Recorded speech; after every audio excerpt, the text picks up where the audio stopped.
प्रेम crash में ध्यान दूंगा और आपका काफ़ी अच्छे उनसे रिलेशन थे। क्या है कि भी आपने काफ़ी काम का भी उनसे मुकाबला किया था, तो इस मौके पर आपकी यारी से क्या इजहार ताज़ियत पेश करें?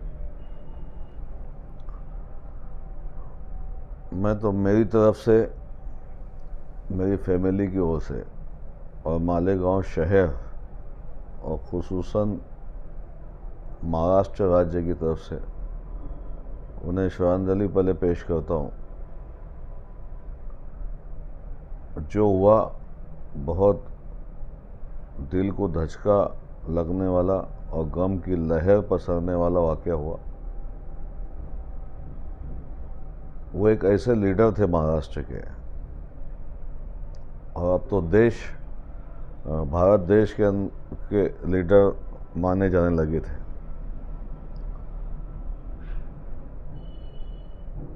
बीस साल हमें तकरीबन कमोबेश राष्ट्रवादी कांग्रेस पार्टी में हमारा साथ अजीत दादा के साथ रहा। पार्टी के अध्यक्ष हमारे शरद पवार साहब के साथ भी हम लोगों ने काम किया, और अजीत दादा की रहनुमाई में, सरपरस्ती में हमने बहुत सारे मालेगांव शहर के लिए और महाराष्ट्र के लिए बहुत सारे काम हमने उनसे लिया, और उन्होंने उस काम को अंजाम तक भी पहुंचाया, पूरे काम मुकम्मल किए।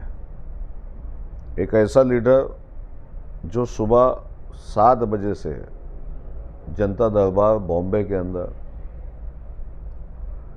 लोगों को जो टाइम दिया करते थे, जब तक कि वो आखिरी आदमी से मिल लिया नहीं करते थे, जब तक कि वो मंत्रालय या दूसरे कामकाज नहीं करते थे, ये रोज़मर्रा का उनका काम था।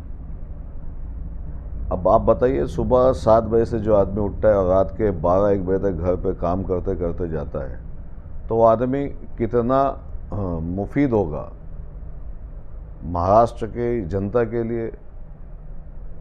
ये बहुत फिक्र लम्हा है हमारे लिए कि एक ऐसा लीडर जो तड़क फड़क डिसीज़न लेता था और लोगों के काम किया करते थे। ऐसा नहीं कि लोग काम नहीं किया करते थे, हर वो काम उसी वक्त अंजाम देते थे, यानी टालने का काम उनके पास था ही नहीं। महाराष्ट्र के अंदर बहुत सारे काम किए। मालेगांव शहर की मैं बात बताऊं तो आप में वक्त कम पड़ेगा आपको। मालेगांव के अनगिनत काम उन्होंने मालेगांव शहर के किए। मैं खाली एक ही मिसाल दूंगा उनकी, कोरोना की।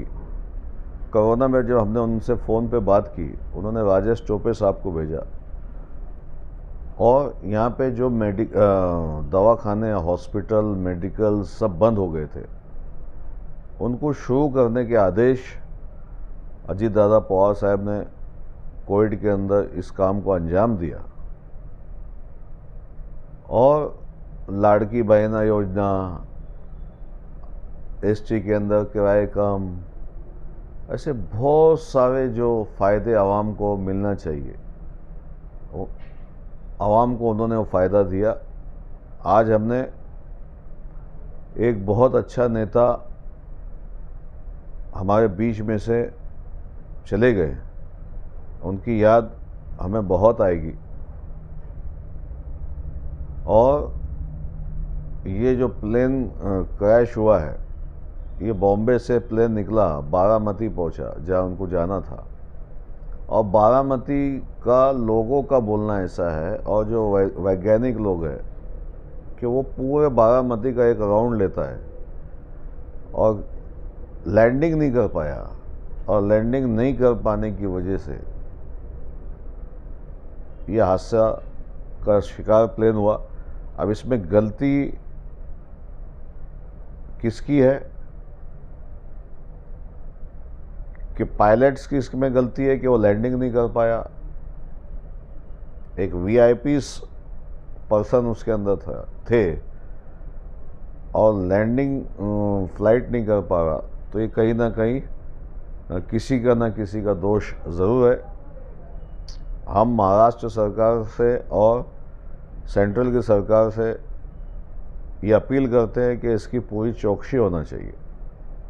और जो भी इसका दोषी है उसको ऐसी सज़ा मिलना चाहिए कि दोबारा ऐसा काम नहीं हो। वीआईपीज़ जब सुरक्षित नहीं है तो आम आदमी की क्या बात है। आज महाराष्ट्र की जनता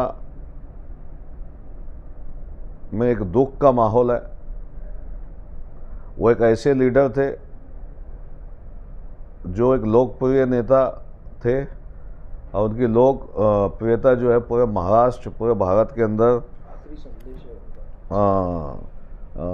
मशहूर थे। और हम जब भी उनके पास जाते थे, हमको कोई उनसे अपॉइंटमेंट लेने की ज़रूरत नहीं रहती थी। अल्हम्दुलिल्लाह जब भी हम गए बिना अपॉइंटमेंट के हमसे मिले, बहुत अच्छे ढंग से मिले, हमारे काम काज करते थे। मालेगांव कॉरपोरेशन के इलेक्शन से पहले हमारी बातचीत हुई, किस पार्टी को ताल्लुक़ से काम करना है। एक सीक्रेट मैसेज था, एक सीक्रेट बात थी जो हम अभी इस दौरान नहीं कर सकते, लेकिन हमने हमारे वरिष्ठों की कोई बात टाली नहीं और वरिष्ठों के हम हमेशा साथ रहें। और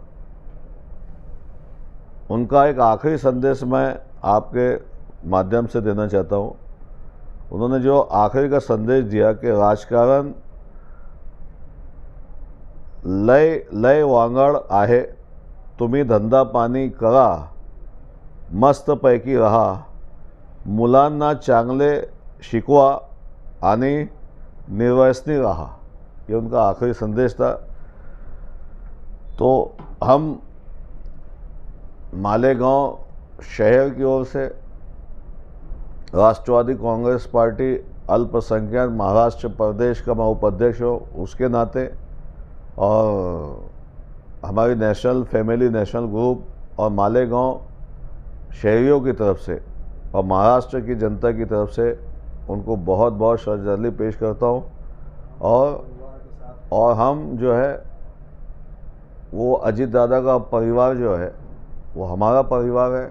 हम उनके परिवार से मुंसलिक है, इसलिए हम हमेशा हर क्षण उनके साथ रहेंगे। और एक बार फिर से मैं उनको श्रद्धांजलि पेश करता हूँ आपके चैनल के माध्यम से।